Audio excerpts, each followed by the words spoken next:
Been together so long we can't pretend. Remember the way we used to move, dance all night like young lovers do. Your heart is changing. Now we don't dance like we used to. Silent disco on the floor, baby.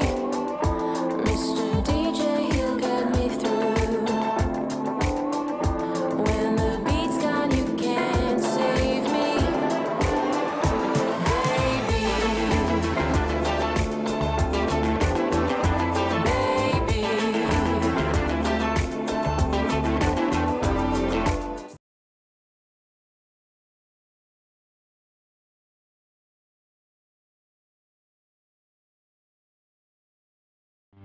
This is Broad Radio. For you, by you. Broad Radio. Here for more.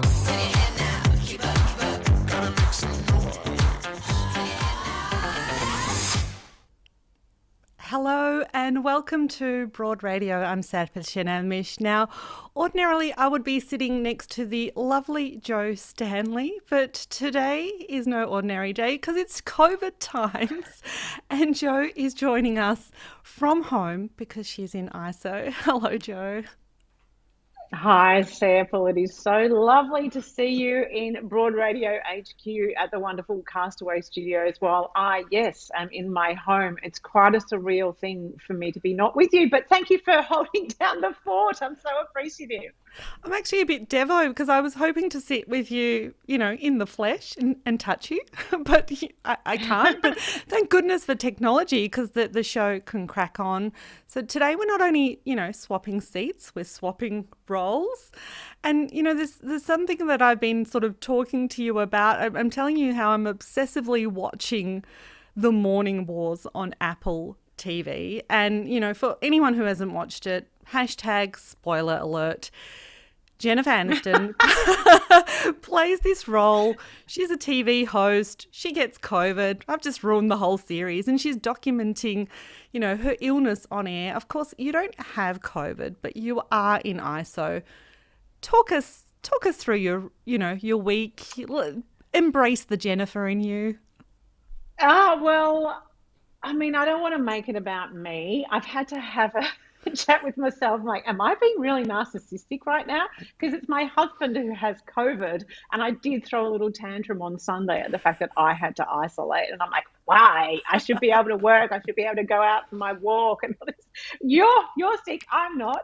And I did make it a little about me on Sunday, I've got to say. But, he's actually fortunately very mildly affected. He's stuck in a room in another part of the house. We're lucky that we can sort of keep him from us. I'm terrified. The chances of me getting it is pretty high. But right now, he's living his best life because basically he's got a TV, he's got an ensuite, and I'm delivering food to him 3 times a day. So I feel like I'm running a bed and breakfast right now. And so again, I don't want to make it about me, but I can't wait to get out of here. It feels like at the moment we're all living through COVID roulette, right? Will I, won't I? And I'm sort of devastated that you're not here, but I feel for your husband. He's the one who he's the one who's sick, and I guess we have to all go through this process to keep one another safe, right? COVID to some extent has been knocked off the news cycle. So I think we've sort of forgotten that COVID is there with us because other devastating things are happening around the world. The fact that, we've got these devastating floods happening in Queensland and New South Wales. A bunch of people just had to be evacuated again last night from New South Wales. And I guess, my heart and all our hearts go out to those people who are affected, and if you know anyone in that area, if they're affected, because it is a difficult time. But today, yes, and absolutely, I will say, when I told my friend, we messaged all of our network that, oh my gosh, we're in ISO, Daz has COVID. I did feel like it does feel very minor compared to what people are going through, and certainly all my friends told us that. that it was, oh my God, that's so 2021. Get over it. So, we're doing okay. And Nothing thank like you good, again for holding down the nothing fort. like good friends to tell you how it is, right? Right, Joe? Yeah. Just to put Yeah. you in your place.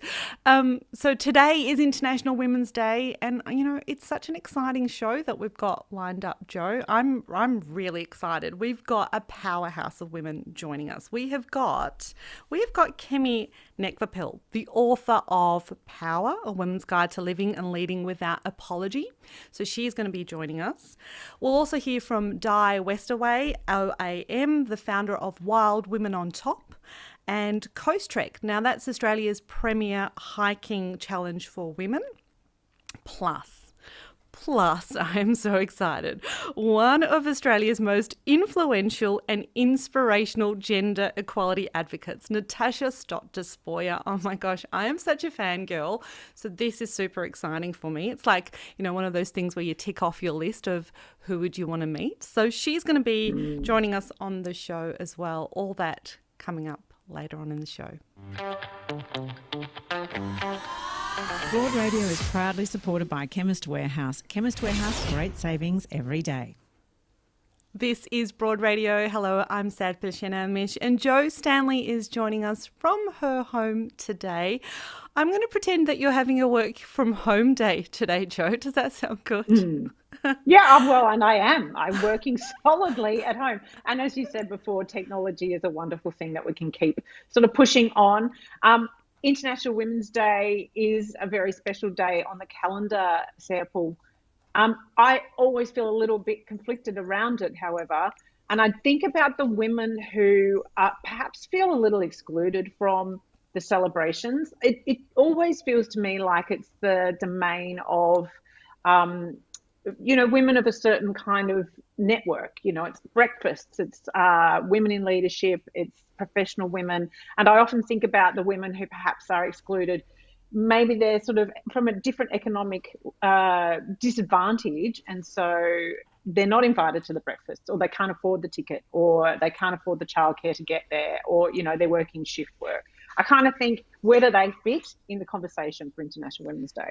Absolutely. I think I've brought it up once before on this show that, we don't often talk about class. We ignore the class barriers, and there's a lot of class barriers that women face. And I think when you and I were chatting yesterday, you made that, profound comment that not very many people can drop $100 on a champagne breakfast. So it is those sorts of women that we need to bring into this conversation as well, because, our voices need to be heard across the spectrum of women, wherever, we are in society, I think. And that's really important. Before we go on, Joe, I'd just like to ask our audience, if you're watching live, please do send us a comment, drop us a line, send us your support and encouragement on Facebook or YouTube. After all, it is International Women's Day. It's the one day of the year that we get to remind each other that we are stronger together, that, we're better when we lift each other up. In fact, it often reminds me of that African proverb. It goes along the lines of, if we want to go fast, go alone. If we want to go far, go together. So as women, we are much, much stronger together. This year's theme is Break the Bias, Joe. What does it mean for you? What does that bring up for you? Well, there are so many biases that we see around us. And I think that there's a journey that you go on as a feminist and as a woman as you go through your decades, where you see more and more biases, and you kind of, it's like, that old saying that, the what did you say? The filters come off your eyes. Like you just suddenly you see differently, and you're aware of the biases that are pretty much everywhere. Two that really enrage me, that I think we have a huge amount of work to do on. One being the terrible bias in around the incarceration of Indigenous women in Australia. There are some fantastic organisations that work towards assisting women and girls who are in prison. Sisters Inside is one that I do follow. sistersinside.com.au is a really fantastic organisation. But, they obviously work on the basis that criminalisation is an outcome that comes largely from poverty and violence for women, and that's exacerbated for when it's generational poverty and violence. So for Indigenous women, they are incarcerated at a much higher level than other women in Australia, and that is down to bias, basically. Basically, it's just a racist system that sees that happening. I mean, it makes me think we need to take a good hard look at ourselves, because it's really a human rights shame. Because when you look at you mentioned high levels of incarceration, but the entire Indigenous population is only 3% of the whole Australian population. So when you think about it in that context, why are we allowing more Indigenous women when the overall population of Indigenous people in this country is only 3%? Why are they overrepresented? So, we need to break that poverty cycle. We need to break that trauma cycle. Absolutely. Yeah, I mean, I have a friend who lives in WA, and she tells me that it is not unusual for you to be at a shopping centre, and if there's an Indigenous woman walking around that shopping centre, that the security will follow her. No one else.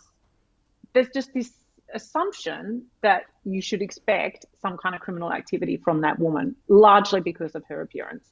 And that just makes me sick.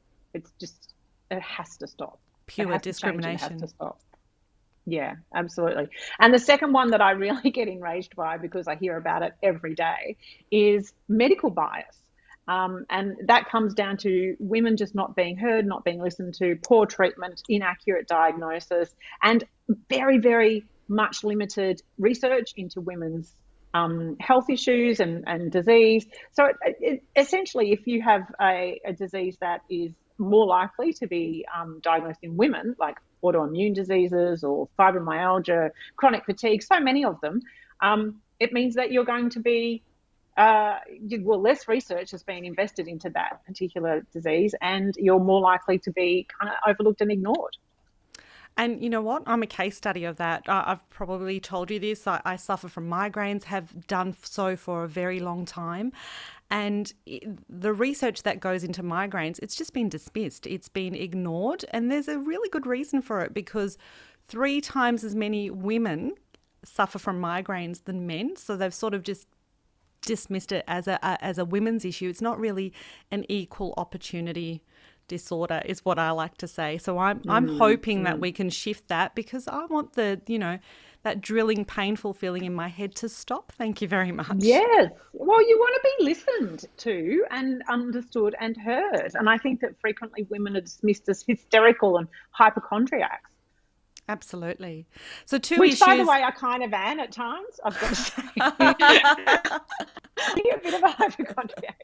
But I don't mean to discredit all the other women. I love it, Jo. I think all of us have got a touch of the hypochondriacs on certain days, I imagine. So two other I guess bias issues that we can throw into the mix is AI. So, artificial intelligence, the way algorithms are, programmed, the way data's captured, even the way data is interpreted. So, like, I was working with a client recently producing a podcast series. It's called Research That Matters. I was interviewing a researcher, and she told me this fascinating story about the launch of Siri. She said when Siri was first launched, if you asked Siri, or actually if you told Siri, you're a slut, Siri would respond, oh, I'd blush if I could. So Siri was like straight out of the 1950s, because they had this such a gendered lens on how they had created Siri. So, it's really integrated into our artificial intelligence systems. Obviously, they've solve the problem of Siri, but we don't know what other problems exist there in terms of AI bias. And this also segues into, I guess, design overall. There's, that everything that we sort of experience in our lives has got some form of design component to it. And the example that comes to mind is, remember in 2019, the 2 female astronauts were going to do the first ever female spacewalk. And there was a big, hoo-ha around it. Everyone was excited. It never happened because the spacesuit that they were going to wear didn't fit them. It was designed with only men in mind. So they missed out on that opportunity. I mean, and that's a high-level example, but there's like, really everyday design examples. So, I'm going to show my phone here. The phone, the smartphone is designed for the average male hand. My teeny tiny hand can't text message holding my phone because it's designed for the average male hand. And then, when it comes to things like life and death, anyone who's done a CPR course, I've done heaps of them, you're practicing on a male mannequin, right? You don't practice on a female mannequin. And they've crunched the numbers and found out that when a woman's, for instance, having a heart attack, a lot of people don't step in to help because they've never had to maneuver around the boobs because they've been practicing on the male torso. So our lives are at risk. Wow, that is amazing to me, Serpil. Again, and that's what I mean about the fact that as you go through life, bit by bit, the blinkers fall away and you see how much of this is out there. And you've just done that to me right then, because you're right. I've only ever learnt CPR on a male torso. So, yeah, that is amazing. Wow. A lot of work to be done. But what an exciting show we have coming up. And I'm predicting that we're going to go a little late today because we've got a lot to talk about. Absolutely. I feel like we've just scratched the surface. So let's crack on and introduce our first guest, the very impressive Natasha Stott Despoja. Now, she was one of Australia's youngest politicians. She's a gender equality advocate and she's an author. She's done so many things to help women and girls, and she's working hard to eliminate discrimination. She's got a busy job, so she couldn't be here with us live today. So we pre-recorded this with her earlier. Happy International Women's Day. Look, happy International Women's Day. Last year I said happy Reckoning Day, but this year I'm going with Happy International Women's Day and Happy Call to Action Day. So, she's keeping the momentum going, I think. I'm really happy that you've started with this, because I always go into International Women's Day with a slightly conflicted state of mind. It is a celebration and it's an opportunity to take stock and recognise how far we may have come, although it's such small steps that sometimes you go, ugh, what are we celebrating?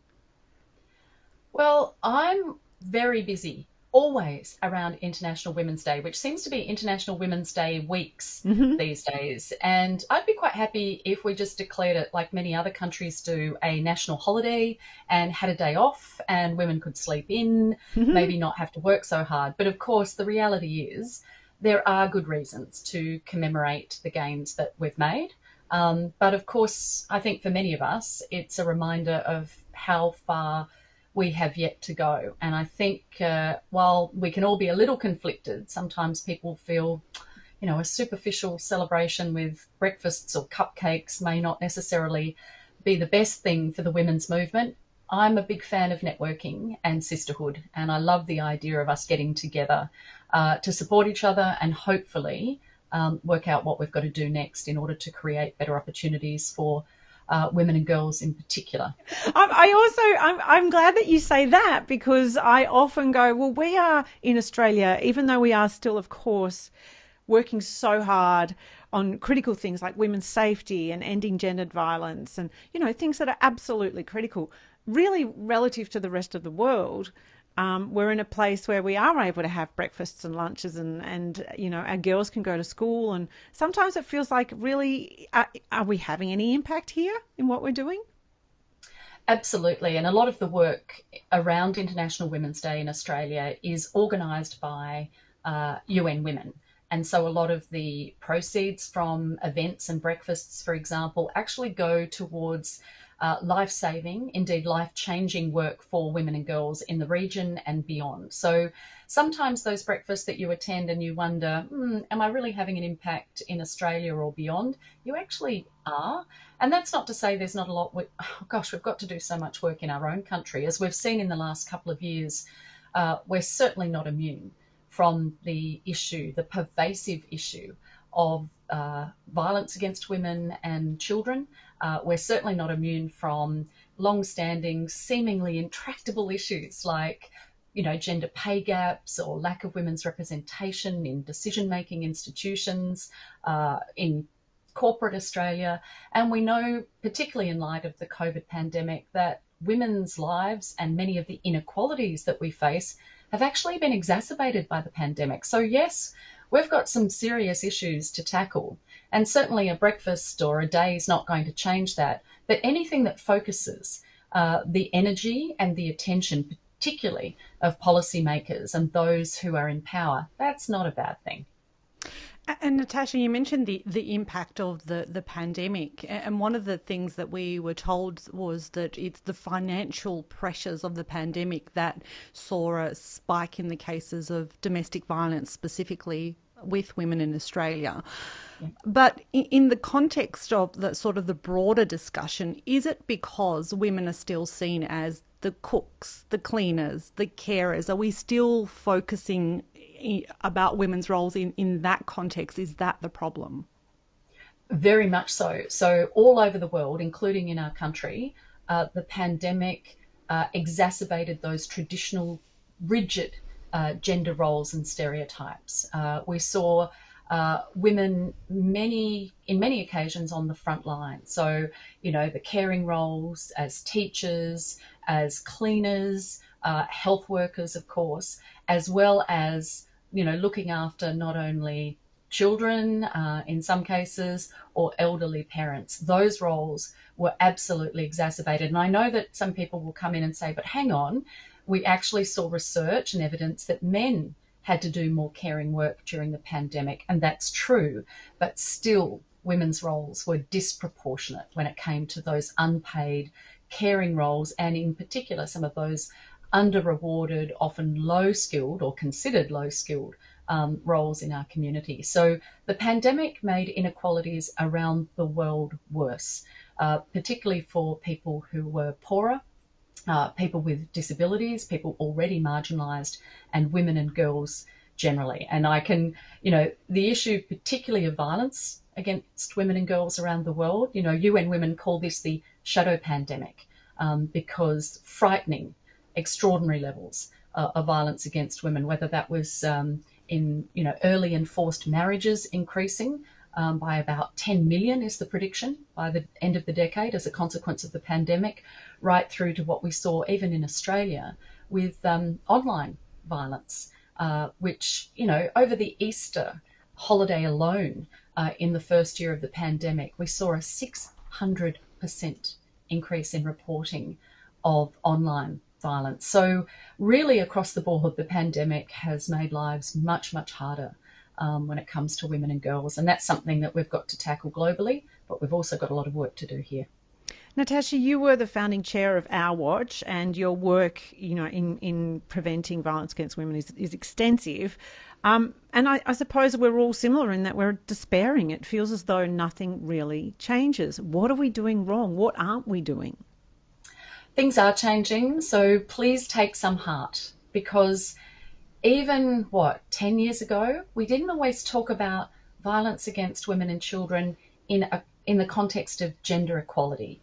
And that's something that has changed. People have recognised now that there's almost this inextricable link between gender inequality and violence, this kind of violence. We're now recognising if gender inequality is at the core of the problem, hey, gender equality is at the heart of the solution. And by that I mean, tackling rigid gender stereotypes, tackling the underlying causes, the attitudes and behaviours that give rise to this violence in the first place, whether that's limits on women's independence, whether it's, male peer relationships that celebrate disrespect or consider women, inferior. All of these things we're now starting to recognise are linked. And so the good thing is, and you've been involved in some of this work, we can look at solutions. And that means looking at respectful relationships, education in schools. It means workplaces where women are equally valued, supported, respected, promoted. It means looking at the ways that we advertise. It's looking at representation of women and men, non-binary, however we identify, in terms of our parliaments and other institutions of power. So we've worked out that there are things that we can do. In fact, everywhere we live, love, learn, work and play, we can start to engender respect, equality, and hopefully as a consequence eliminate violence. But it takes a long time because, as we know, things don't change overnight. Policies, legislation, reform, that's not enough. Cultural change is the biggie, and that's something we're working towards. So take some heart, because we are recognising the problem, we understand the solutions, now we need the goodwill and we need time to make the change. Natasha, if we focus on the education aspect and look at schools specifically, if that's the place where we tackle respectful relationships, we've also got problems there as well. I mean, we just have to think about, that elite school, St Kevin's, and, there was an independent inquiry into that school, and it found that the elite school was actually... It was behaving in a way that was sexist and misogynistic. So do we really need to shake our education system to the core and sort of break the model and then rebuild it from scratch? That's a really good point. The one thing I say is, because this is so multifaceted, it's one thing to address one aspect, and education is critical. We know that. The younger the better you get, age appropriate, respectful relationships, education, the more likely you are to understand, how things work and how you can model and present ethical, healthy, equal relationships. But you know what? If those kids are getting different messages at home, that doesn't necessarily make it any easier to ensure that you have behavioural change. For example, at home, I may, preach to my children, much to their disdain these days, how about gender equality is important and boys and girls are equal, or it doesn't matter how you identify, equality is key. If you get a different message on the sporting field from your coach, who once said to my son, aren't you a mummy's boy, or don't, kick like a girl, then you've got other, it's this interacting layers that are so important. So yes, education is critical. It's the great equalizer. It always has been. But workplace, what we watch on TV, what we hear on the radio, what we see on the sporting field, all of those things, including the kind of relationships that we model as parents or caregivers, all of that makes the difference. And you get to see how complex and how hard it is to get all those things working together. Natasha, I was blessed enough to interview Elizabeth Broderick, and she was telling me that her approach when she established Male Champions of Change was very much around finding, through compassion, an understanding of that person's position. Because she said you can't change someone's opinion. It's just, it's going to end up in conflict. So I wonder, what is your approach when you're having a conversation and you feel that there is a point that you need to make? How do you go about it? Well, of course, as a former politician, of course I think I can change opinions, but that might be a little arrogant, and there might be evidence to the contrary, actually, now that I think about it. I think the work that we were doing through Our Watch, and Our Watch continues to do wonderful work, the National Foundation to Prevent Violence Against Women and Their Children, really was predicated on the issue of cultural change. And we learned that attitudes and behaviours have to change, but they're different. You might think one thing, but behave a certain way. So what I mean by that is, they're not linear. For example, we've seen a primary prevention approach to smoking, to skincare in Australia. All of those things have shown that, population-wide change is possible, but it's a combination of making something almost socially embarrassing and inappropriate, and then actually changing people's minds about, oh, I can't say that about women. But I also don't want them to think that way either, if that makes sense. So changing attitudes is really hard and it takes a long time. Behaviour is a good first step. So yeah, I think you can appeal to people. Hopefully people will want to do the right thing. There's a lot of criticism, of course, when people say something, including our Prime Minister, like, because I'm the father of a daughter, or, my wife said this. But the reality is sometimes those things do have an impact on people's behavioural change and their attitudes. I would hope that as good citizens and humans, everyone would recognise that equality is in all our interests. I would hope that corporate Australia, just as parliamentarians, would recognise that countries can't function using only half the population's talent and resources. So there's even a business case for gender equality, let alone the prevention of violence against women and children. So I would hope that we can appeal to people's good sense and their hearts and their minds on this issue. But sometimes it's hard. Sometimes I do despair because I just think, why haven't we solved this already? Innately, violence against women is not an inherent biological condition. It's not natural. So we can prevent it. We can stop it. And that's the good news. Violence against women and children is preventable, but we've got to have the goodwill, the resources, and of course, sometimes generational change in order to make that happen. But do I want it to happen faster? You bet. You bet. Natasha, you mentioned that there's even a business case for tackling DV, and if we crunch the numbers, it's costing us over $20 billion a year. So putting the moral argument aside, there's a real cost involved in not stamping it out. I mean, we've seen during the pandemic how quickly we can respond to things, how quickly we put in policy and practices to respond to COVID-19, yet we're dragging our feet when it comes to something as large as domestic violence. So what is it that's actually stopping us putting these policy practices into place? Is it the possibility that perhaps prominent men may be dragged into this conversation, that their reputations may be tarnished? Oh, there are a few things there. First of all, one thing I learnt very early, people don't relinquish power, and they certainly don't do it easily. We need women in positions of power. We need women recognised and represented and reflected throughout society, especially in powerful positions. And that means men sharing power at best or relinquishing power. So I think that's really challenging for people. The other thing is women's issues, so-called, and this is a human issue, let's be honest. Men's, perpetration of violence against women and girls is actually a men's problem when you think about it. However, the issues affecting us have traditionally not been given the same degree of importance and respect and resources as other issues in society. And you're quite right to make that sort of analogy. I've seen politicians and, ministers with a stroke of a pen change ideas, policies overnight. I've seen millions of dollars, allocated instantly to issues that are considered emergencies. Well, I've always maintained that the issue of violence against women and children in Australia is a national emergency. So if we had the goodwill, the political will, yes, we could change more, and we could change more overnight. We could turbocharge this particular issue. So when you ask why, there are many, many complex reasons, but yes, in a very sort of simplified manner, people are challenged by it. It confronts people's idea of, the traditional roles in society. And certainly when it comes to power, people like keeping power, and it's a real challenge for people to share it.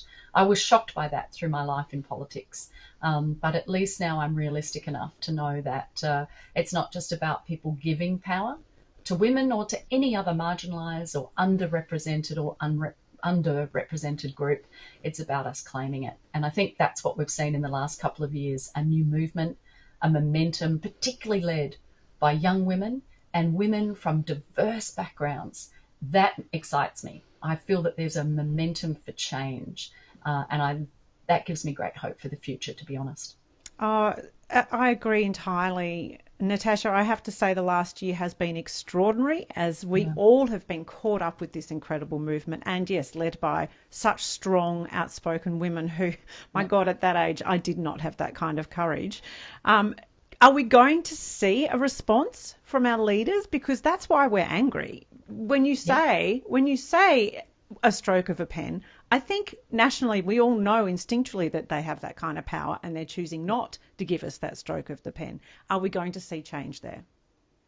Oh, I feel we're going to see change. I think that long gone are the days where certainly this next generation, younger women particularly, but when I say younger women, I actually think it's this wonderful, diverse and different group of young people. Again, however people identify. I think there's a real understanding now that gender stereotypes and rigid gender roles are a little passé. All these things that did us no favours. These young people are focused on equality and ethical, healthy relationships and commitment. So at some point, they're just going to start voting people out of positions of power. And whether that's in a formal political parliamentary sense, or whether that's, what's happening with corporate Australia or any kind of community groups, I think it's going to be a very interesting transition. So yes, have some hope. And that's not to disregard the work of men and women and others who've gone before, because you really do build on the work of many, many people. And I'm always cognizant of the fact that, I was part of a women's movement that had been going on for decades and decades and decades before me. And the best thing that you can possibly do is build on so that you can make it easier, better for the next generation. So that's the plan. But I just love the fact these young people, they're not taking any shit. It's just it's amazing. Really amazing. So the future's in some good hands, I believe. Yeah, I agree. So just finally, Natasha, because I know you're super busy, but one of the reasons why you're busy is because in 2020 you were elected by the General Assembly of the United Nations as a member of the Committee on the Elimination of Discrimination Against Women. Effectively, I'm calling you our chief feminist because, that is a critical organisation doing amazing work globally, but a lot of us probably have never heard of it. Can you just explain what that organisation is set up to do and what your role is? Well, with a catchy acronym like CEDAW, I'm surprised you haven't heard of it. But no, seriously, it is the preeminent women's committee in the world. And you're right, its relevance is not always known by many people, including some governments. But essentially, our role is to keep states parties, or countries really, who are signatories to the convention that underpins CEDAW, we keep them accountable. We provide member states guidance in the ways that they can create better lives for women and girls. And we do that through a series of articles through the convention, which tackles everything from the issue of exploitation of women, the issue of violence, of stereotypes, issues to do with legal access to justice, marriage, and all those issues that are associated with the legal rights of women and girls around the world. We are actually, in the box seat when it comes to talking to countries about what they can do, but also keeping countries accountable when they're doing things that are not only questionable or inhumane. So it's a lot of work.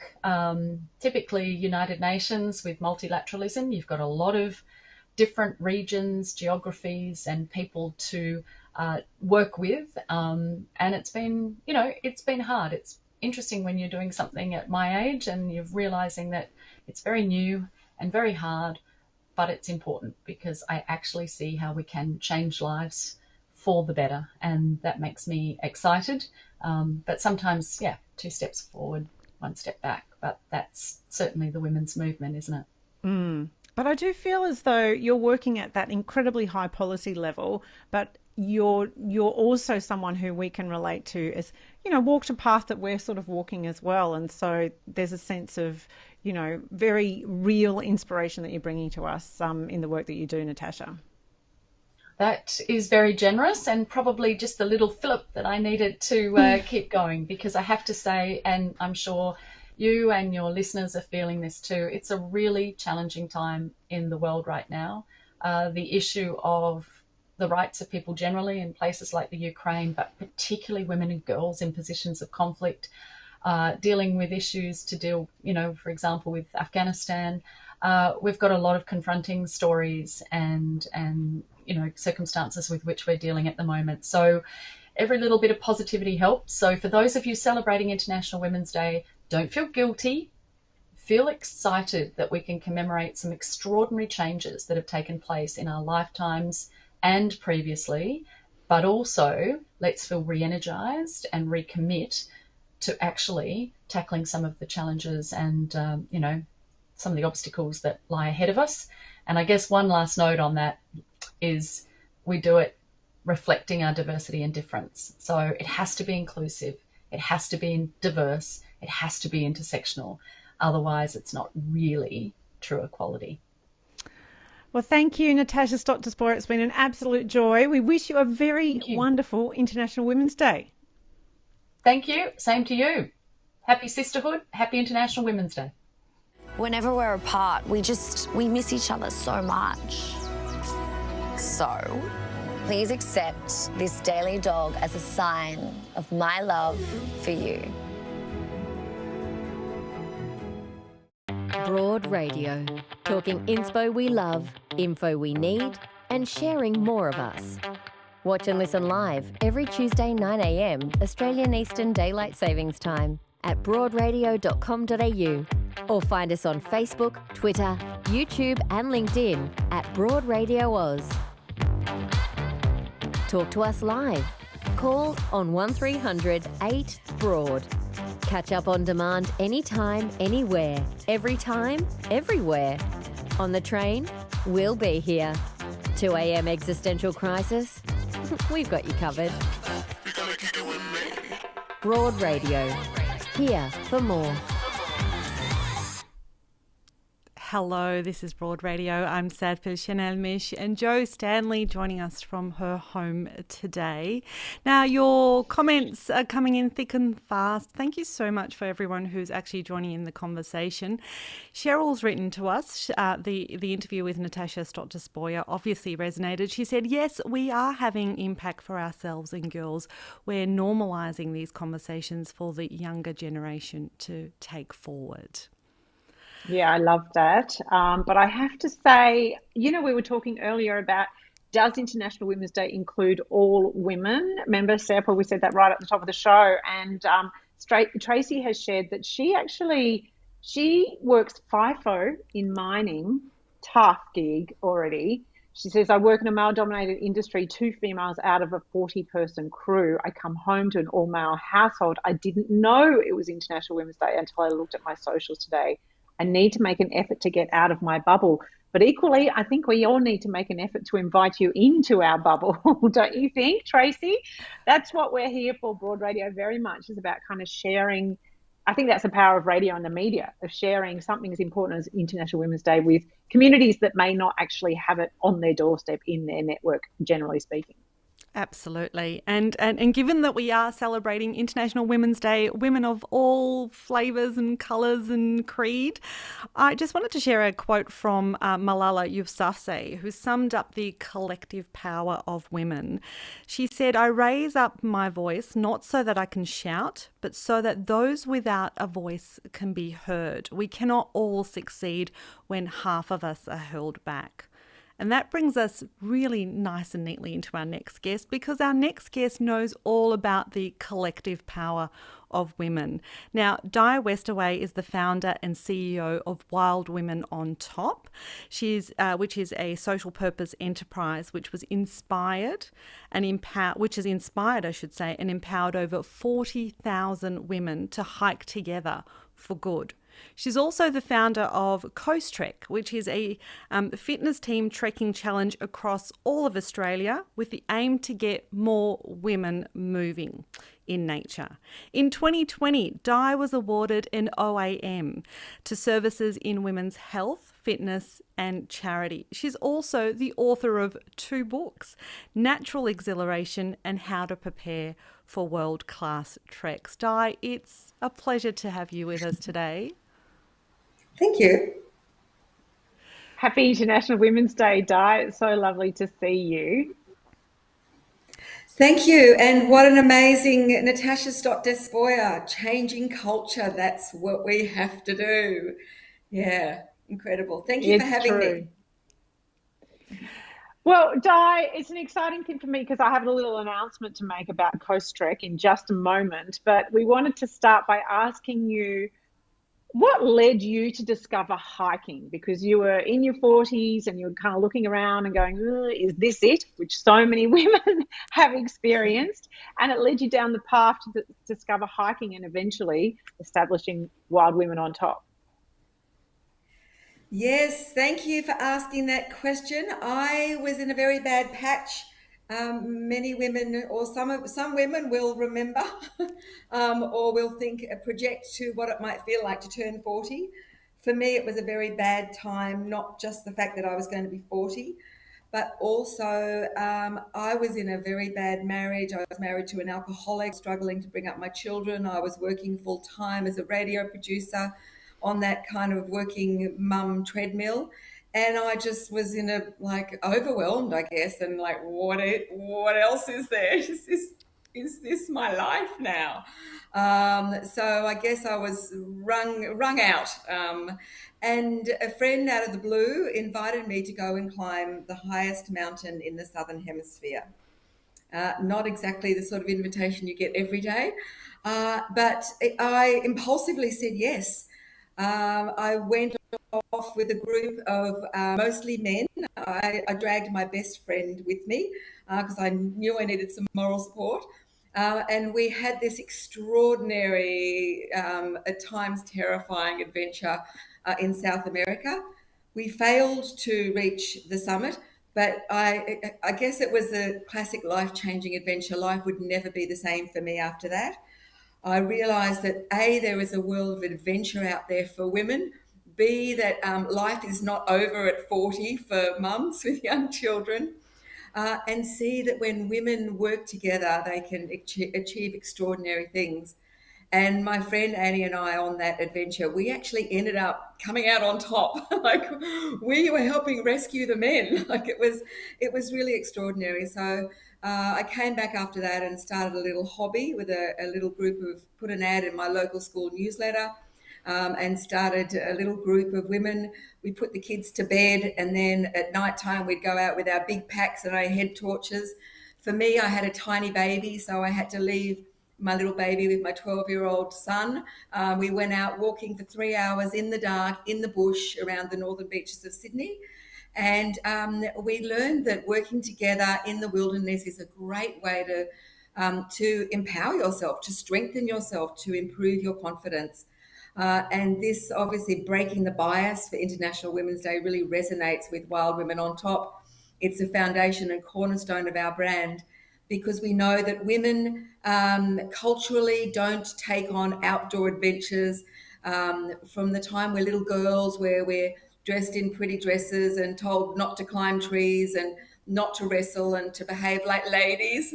Obviously not for everyone, but we generally don't encourage our little girls and our women to do adventurous things where they test their bodies. And that's a real shame, because in testing your body in the outdoors, in nature, against others, it builds strength and confidence that will then set you up throughout your life. So that is sort of the foundation of Wild Women on Top. Di, I'm an absolute keen hiker, and I reckon I took up hiking in my 40s as well. So I've hiked across Australia. I've hiked in New Zealand in the Queen Charlotte Sounds. I've even hiked the Lycian Trail in Turkey, which is really rough and difficult terrain. There's something about hiking that actually challenges you and makes you discover something about yourself. And what I discovered was, every time I thought the tank was empty, I thought, well, actually there is more in you than you realise. What did you discover about yourself in that first time that you sort of dipped your toe into hiking? Oh, look, I hope that is exactly why we do what we do, Serpil. Thank you. It is, you learn how strong you are, and how you also learn how fragile you can be. And by testing yourself in nature, you build strength and you build resilience. And I found it particularly beneficial to do it with women. And I have been on mixed in the early days. I went on mixed hikes and did climbs with men and women. But I learned really early on that I was much more strengthened in the nurturing company of women, where we lifted each other up. Whereas in the company of males in that environment, we tended to defer to them. I used to defer to my husband in the bush, and I knew so much more about it than he did. There's something instinctive in us as women where we do kind of think that the stronger male will come to the rescue. So I think it's a space where women do need to, will flourish more when we hike with other women. But you're right, even if you're in any context when you're hiking, as you step outside your comfort zone, you realize that you are far stronger than you ever imagined. You can cope with far more than you believed you possibly could. And those lessons can then be taken into all aspects of your life. So Yes, it's been a great joy for me over the last 20 years to watch women build their confidence and grow, and also the mental health benefits of hiking, which led to the creation of our Coastrek walk. And not everyone can trek to Everest Base Camp or trek the Likian Way or go to Machu Picchu, but by hiking the coast with a group of friends, you're taking on a challenge that requires training to bring joy. Otherwise, it's really tough. But it is something that that strengthens you and toughens you up and allows you to understand how extraordinary your body and mind actually are. So, yes, I'm glad you had those experiences, Serpil. Well, you bring up Coastrek there, Di, which leads me to make an announcement together with you, Di, and that is that I'm super excited to be an ambassador for Coastrek Melbourne this year. I'm going to be heading out with my little team of girlfriends. I'm doing the 30K, Di, because I've never hiked before, so I didn't know what to expect. I didn't want to bite off more than I can chew, but there's a 30, 45 and 60K event for Coastrek, and I'm really thrilled to be on board with Coastrek because it's such a gorgeous event and it's something special to bring together your selected group of gal pals. That is absolutely right. And thank you so much, by the way, Joe, for taking the Coastrek Challenge. 30K, if you've never hiked before, is definitely a challenge, and you will definitely experience that. Oh, I don't know if I can keep going, and you'll have to dig deep to do 30. Our patron Jennifer Byrne and also our Sydney ambassador Tracy Spicer would absolutely reiterate everything that you said about walking with the girls. There they are there. There is nothing that brings more joy than walking with the girls. You'll be amazed at the conversations that you have. And when we started Coastrek, we really wanted to reach out to women. So we had a rule that 50% of your team must be women. We let go of that rule a couple of years in because we realised we didn't need it, because women love what we do, and we've realised that the reason women love it so much is because it's quality time with your girl gang.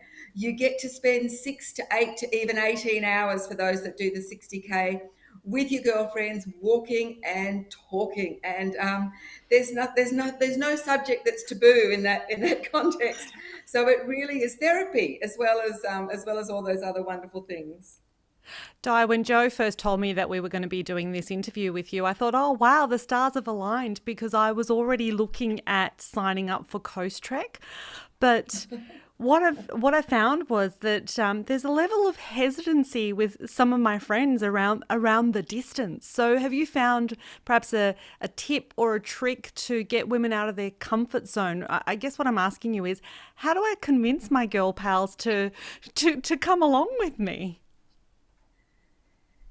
That is a great question, Serpil. And how you do is you tell them that we provide them with a training program that takes them every step of the way. And our Coastrekkers often talk about the training program being even more fun than the trek, because the trek's like, whew, it's tough when you get out there on that day if you want to finish. And most of our Coastrekkers are really motivated to cross that finishing line. But if you're having difficulty convincing your friends to join you, let them know that you're in it together, you train together. Most of our Coastrekkers set aside Sunday mornings. Most of our Coastrekkers are mums, and they either let the kids run riot on their own, they duck out early in the morning before the kids wake up, or they get their dads or their partner or somebody that they know to look after the kids, and they go for a beautiful, challenging Sunday morning hike together. And every couple of weeks, they do a longer hike until gradually you build up your confidence in that distance. So tell your girlfriends that it's not just what happens on the day that matters. In fact, we're even more passionate about what happens every day in the lead up to the event. And we're very, very encouraging and very motivating with regard to getting you out there to do those weekly walks with your girlfriends. Oh, I absolutely agree with that. I have been very well supported ever since we registered our team. We're excited to get our kit together with our little backpack, and we're out training. It's so great. I have a question for you, Di, actually, that's come in from our social media from Debbie, who says she loves the idea of hiking, but my vision impairment has always stopped me it's not a fun time when your depth perception is terrible, going to follow now for inspiration. And I wonder, are there teams of people who partake who might be with disability or might have differently abled? Is there that sort of support for people who might want to partake? We have had teams of not just sight impaired but blind trekkers. Can you believe? Back in the days when Coastrek first started, we did a 100-kilometre event. You could choose 100 or 50. And one year we had a team of all blind trekkers. In that instance, they had guides walking with them, obviously sighted guides, supporting them and assisting them. And we will absolutely do everything possible we can to support those people with special or different needs. So yes, please sign up. There is a group called the Achilles Club that provides guides for those that are sight impaired. So yes, absolutely, go for it. We would love to work with you to see how we can make it possible for you to walk the Coastrek route. Di, just a final question for you. I noticed on your Instagram that your poor knees are suffering. Your doctor said to you, you're too old to hike, but too young for surgery. That must be the worst. What's your plan of attack? Yeah, look, I think a lot of women my age, I'm 61 now, and a lot of women my age do have trouble with their knees, particularly if we've used our knees a lot. And I have given my knees an absolute hammering. For the last 20 years, I've climbed many mountains with very big, heavy backpacks. So a critical thing for your knees is to, yes, look after them and probably not spend 20 years carrying 20-kilo backpacks. So I've now had to pivot. I've taken up mountain biking and I've taken up rock climbing. Rock climbing is something that I have loved for many years, but I've taken it up with a vengeance now. And I've just discovered during the last lockdown mountain biking. So mountain biking and climbing don't hurt my knees. Mountain biking will allow me to go out and explore the wilderness, not quite the same as hiking. But I'm hoping that by giving my knees a rest for a couple of years from that big heavy pack, I'm hoping that they will recover. And so stay tuned, watch this space. I'm not ready to give up yet. Fingers crossed for you. Thank you so much for chatting to us, Di. It's been lovely to get to know you and know more about Coastrek. And Jo, you are the happy ambassador. I am. I'm really excited to be on board, and I encourage everybody to sign up. We are raising money for Beyond Blue. That's a really important part of this challenge because we're collectively supporting women and men who are facing mental health issues. So, and we all know that over the last couple of years during the pandemic, who hasn't? Effectively, Beyond Blue has been an incredible lifeline for so many people. So I encourage you to get your little team together and register, coastrek.com.au. And you can join the 30, 45 or 60K. More Broad Radio coming up with the amazing Kemi Nekvapil. We are running over time. Oh, yes. Jo's. I was going to say, I think this might be our longest show ever. There's every chance we're going to go to about 10:30, but our plan was always to expand our 1 hour show to 2, so perhaps today's the first day. Today's the case study in that. Now, Kemi is not going to be joining us live. We, as Jo mentioned, we did go to a book launch last night, but she was kind enough to come in and have a chat with us during this month, and we talked to her about her book Power. That's next.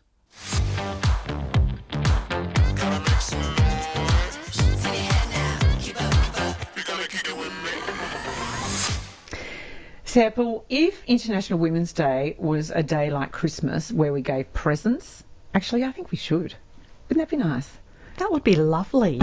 Celebration of women and how far we've come and all of that sort of thing. But if it was a day in which we gave presents, I would suggest this book is the best present to give someone that you love in your life to celebrate International Women's Day. It's by Kemi Nekvapil, who is truly an inspirational coach and leader, I'm going to say. But this book, Power, actually I found it inspiring and challenging, one of the best books I've read recently. Absolutely loved it. I smashed through 110 pages in one day, and I don't generally do that. I generally put a book down and then come back to it, but I just was like, I need to stay up to read more. It was it really resonated with me. Yeah, it's challenging and inspiring in all the good ways. And I'm very thrilled that Kemi herself joins us now. Hi there, Kemi. Hi, pleased to be with you both. Hi, Joe. Hi, Serpil. Kemi, you are such an accomplished coach. You have trained with Dr. Brené Brown. You studied yoga in India. Your experience is extraordinary, and you work with very accomplished women. But I get the sense that you meet women who struggle every day with a sense of self and with lack of confidence, despite how accomplished they are. So my question is this just inherent to being female? Oh, a big question. There are definitely aspects of being female that are woven through each of us, regardless of our external accolades or, society's accomplishments and the things that kind of we can tick the box or society ticks the box for us. I'm very blessed to work with incredibly successful women in many areas. And when I say success, I don't just mean within their work. I mean, they have families that are working or their sense of self. But within that, as women, we have to operate within a system every single day that in some ways tells us that we are not small enough, that we are too loud, that we are too aggressive. And then add to that as well the intersectionality of colour for me, or for women that have disabilities or people that are neurodivergent. We constantly hear the message that we're not quite good enough yet. And I think, yes, it doesn't matter where we are on the spectrum, it affects us every day. Kemi, you mentioned the system, and in the book you make a point that we often lament that the system is broken, but you say that the system actually was never broken, the system was never right in the first instance, and that we need to rebuild the system. Yeah. But when you have people sitting in traditional power positions who don't want to let go, who how do you get buy-in from them? What's your experience been with that? It's an interesting thing, actually, because sometimes I think we focus too much on the people that have traditional power, and we forget this form of internal power that we have as individuals. But then also, as we see so often now, when women come together as a united force, we can demolish systems and structures that no longer serve us. And if we can't demolish them, we suddenly start to just slowly, just tap away until those systems have to take a good look at themselves.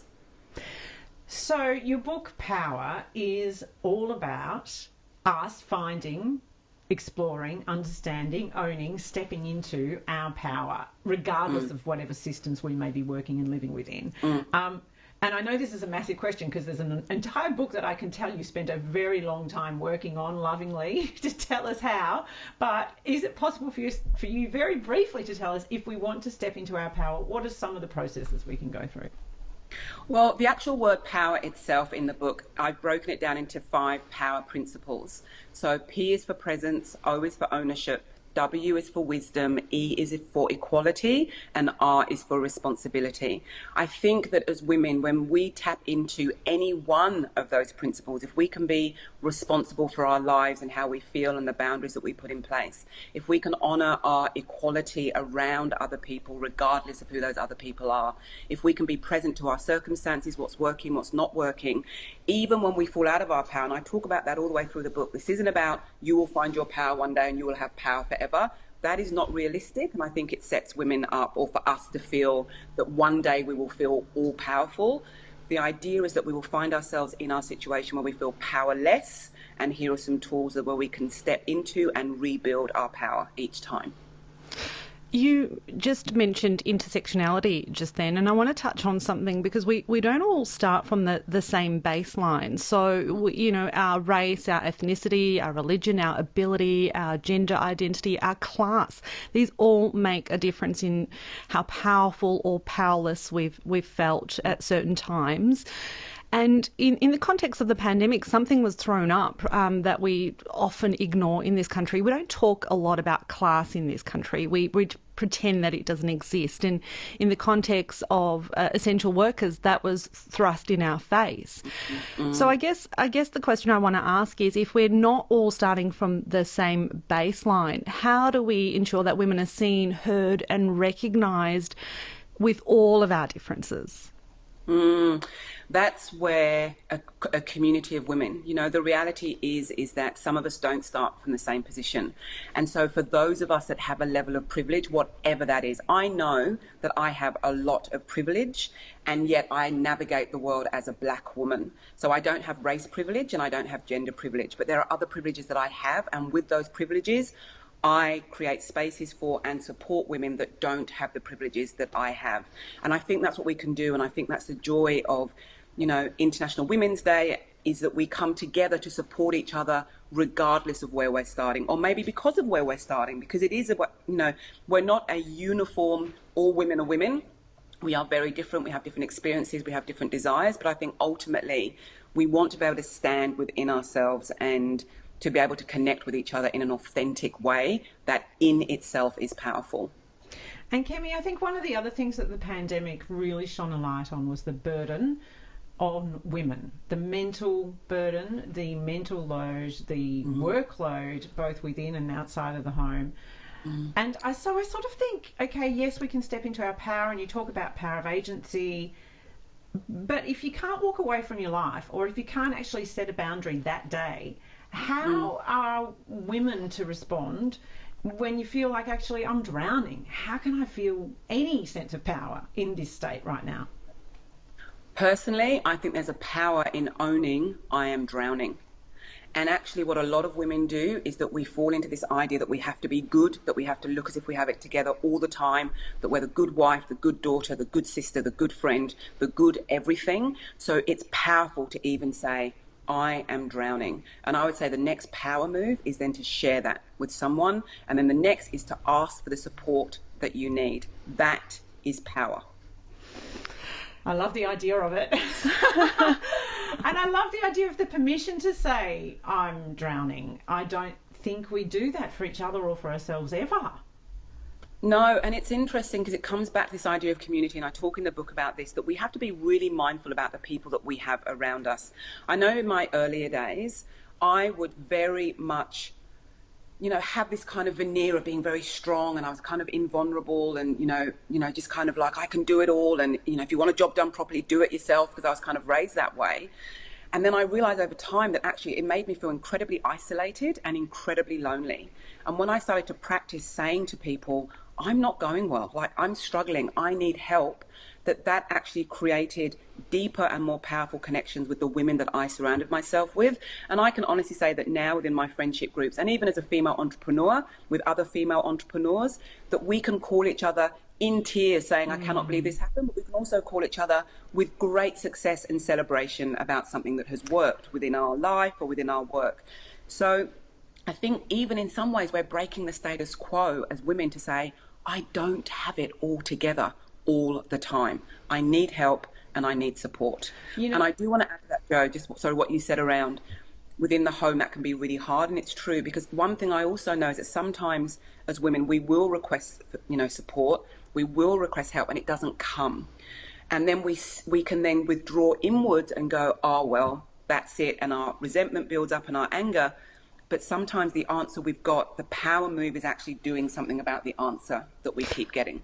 And women often give. They're not takers. So it's really, we're conditioned to you mentioned this in your book, Kemi, we're conditioned to serve others. Yes. So that the idea of asking for help it doesn't come naturally, but helping comes naturally. Yeah, and interestingly, yes. I learned a few years ago I had to reach out to my network with a continual requests for childcare. And I hated it, right? It was really hard for me to do that. But I realised I wanted to be that for my friends, and they weren't asking me and I wasn't asking them. And by just simply making myself vulnerable, that opened the door for them to do that to me. And I was like, oh, of course, we have to model it in each other. 100%. We really struggle to accept the help, but we all want to give the help. And then what we create actually is mismatched relationships. You've got one person that feels indebted and burdened, and one person that's not receiving anything. So over time, those relationships aren't necessarily sustainable and can't be powerful because of the structure in which they're set up. But it is a practice. Women standing in our power is a practice. Asking for help and support is powerful, and it's a practice. Kemi, we mentioned the pandemic a couple of times. One other thing the pandemic thrust upon us is it showed us the cracked race relations that we have in this country. And I want to talk about power and race because you were brought up in 5 different foster homes, in white foster homes in England. You say in the book that you were scared to share your lived experience and to talk about the themes of race and power. Can you tell us about how your upbringing shaped your relationship to power? Oh, I can tell you, there was none.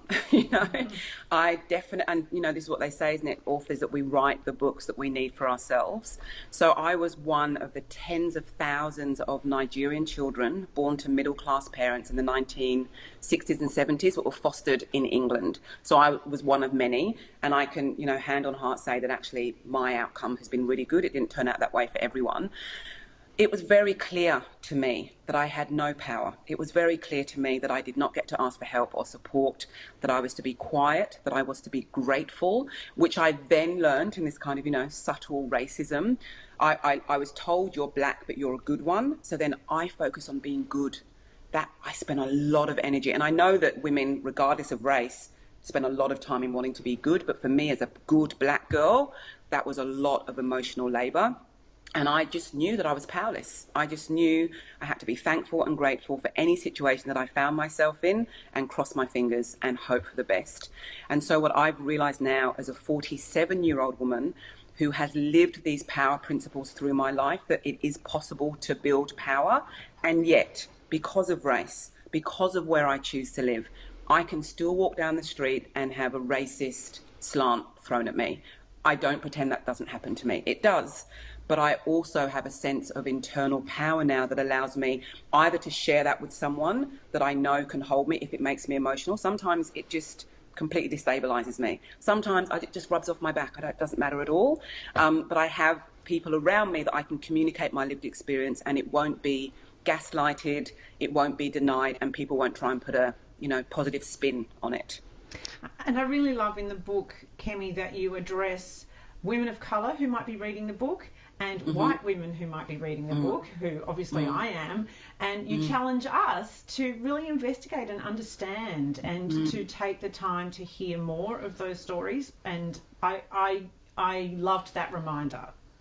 Oh, thank you. Because I think, I can only walk in my shoes, but, I was raised by white families. So my first kind of parental attachment was to my white mother.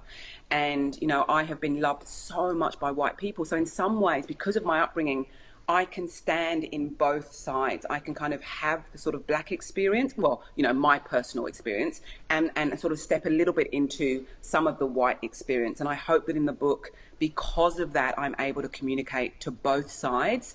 And I also share, in the book, the power of identity, and where that can get really confused and muddled as well along the way.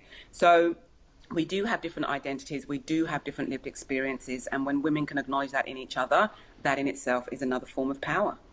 Kemi, I love how throughout the book you're peppering all of your personal experiences, and there was this one moment where I felt like you took me back to my own childhood. It was the playground where we meet your bully Darren Page and his racist insults. But your experience went further than mine because it was a pivotal moment for you. It was a moment where you discovered your first lesson in power. It was a lesson in control and command. Can you perhaps share that in a nutshell for us? Yeah, I'll try and share it without spoiler. It was one of those moments for me when I realised I want this. It wasn't that I wanted to make someone feel the way that he made me feel, but I wanted to feel a little less powerless for once. And so someone moves into the area where I live, and basically, I just decided, right, I'm going to make you feel, or maybe not so much, actually, I wasn't focused on what I would make her feel, I was focusing on what it made me feel.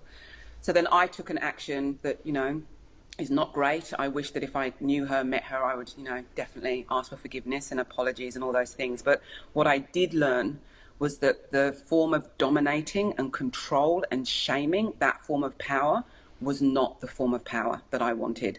I'd had it done to me. I had now experimented with it, and I just knew there's got to be another way to feel less powerless. It's so interesting when you actually start recalling your youth and those pivotal moments that have shaped you. And I was for me, the most transformative part of the book was really addressing the internalized patriarchy that I carry with me, which a lot of it is around body image and how I see myself physically, and that's related to my food habits and how I exercise and all of that. So that's one side, but also understanding too that I was raised by a single mum who basically taught us if there was a man in our world, everything would be better. And so I feel like I've spent a lot of time waiting for the right person to come along and rescue me. And, you know, even now in building Broad Radio, I'm like, where's the hero that will invest in Broad Radio? And like, it's all of that. That is such a part of my makeup. How can we shed that from us? Oh, I think one way is to laugh about it. You know, as I share in the book, I just sent out a very quick text messages to friends and colleagues and just said, what does your internalized patriarchy say?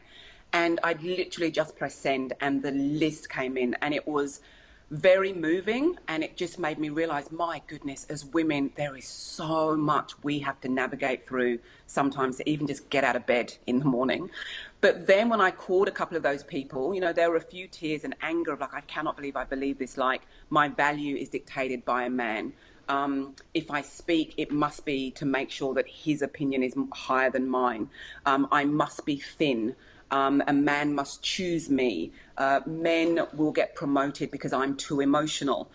But then when you can see it, and there's the emotion in that, but also I remember talking with one friend, and we actually were then crying from tears of like, this is ridiculous, you know? It is ridiculous. I think one way, again, is for we as women is that we share it. This is what it looks like. This is my internalized patriarchy, and we do it to each other. That's the thing.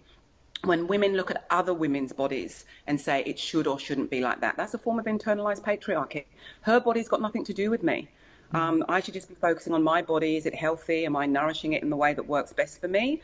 But even this conversation where women are commenting on other women's bodies, I believe is a form of patriarchy. But then if you talk to men, they're just like, we're just happy if you're happy to be with us. You know, like we don't really care about your body. So and it is, and for me too, I look at my husband and he just doesn't have that voice. He just does not give a shit about the way he looks. God bless him. And the freedom that he has in his physicality, I just go, wow, that's refreshing to witness, and I'm going to try and get me some of that. Absolutely. We are honouring International Women's Day today, and the hashtag this year is Break the Bias. What does that mean to you, Kemi? There's a few things. I think there's the obvious, which is, you know, break the bias around gender equality and just, you know, biased practices and systems that have that occur. But I also think what we've just spoken to as well in terms of this internalized patriarchy, it's kind of break our internal bias.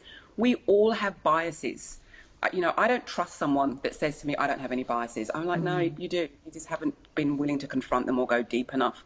We have all picked up biases along the way. So for me, break the bias is not just the external biases, it's also the internal biases. Because once we can acknowledge them and admit them, that's the place where we start from to then shift to something else.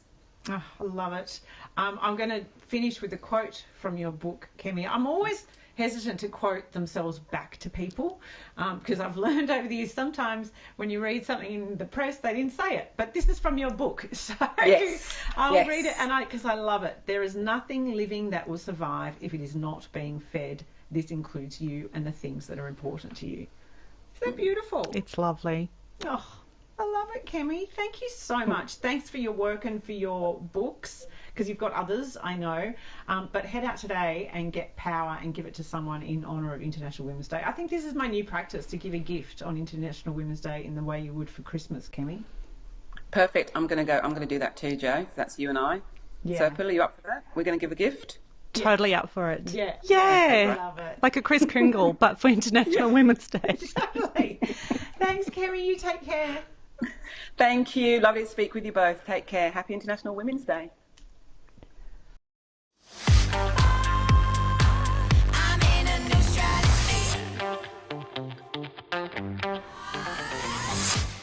Oh my goodness, Jo. How amazing was Kemi? I just feel powerful just listening to her. Oh, she is a true inspiration in the real sense of the word. Like, she makes you just want to get out and really kind of, I don't know, embrace who you are. I love that power it's not an external thing. It's an internal notion. And, I did say, Cheryl, that for International Women's Day, I was going to adopt purchasing gifts for the sisters in my life. And you and I were lucky enough to go to Kemi's book launch the other week. Was last week? What is time? I don't know. In ISO, I'm confused. Anyway, so I did buy these books as gifts for Ro and Seth, who is our little team there at Broad Radio, but I'm not there to give them. The split screen's not showing the book as hugely. So here we go. Here's the book. There it is. This is what you get, Ro and Seth, and it's pretty amazing. And speaking of pretty amazing, Natasha Stott Despoja, we are such fangirls, you and I, right? Oh my God, we were so restrained. Honestly, I was very proud of each of us, I have to say, Seth. Because we spoke beforehand how much we were going to fangirl her, but we kept it together. But we got to do it off air, didn't we? We sort of told her how much we love her. We did have a bit of a gush fest, and she told us about how her Doc Martens are ending up in a museum in I think she said Canberra, next to Julie Bishop's red stilettos. I was thinking maybe the neck pearls, but it's the stilettos. What a lovely moment in politics to remember. And I hadn't recalled that she was known for her Doc Martens when she was a politician. But it was just such a treat to be able to speak with Natasha and have her on Broad Radio. Absolutely. So that actually is a wrap for today's International Women's Day show. Now, Jo will be with you again here in the chair next Tuesday, hopefully, fingers crossed, on Broad Radio. Don't forget to catch up on past episodes of Broad Radio on the go, wherever you get your podcasts. Now, I'm going to leave you with a final word from the mighty, mighty Beyonce, who once said, "I want to give women a space to feel their own strength and tell their stories. That is power." And I hope you find the space for your own power in your day today. Happy International Women's Day. See you soon, Broads.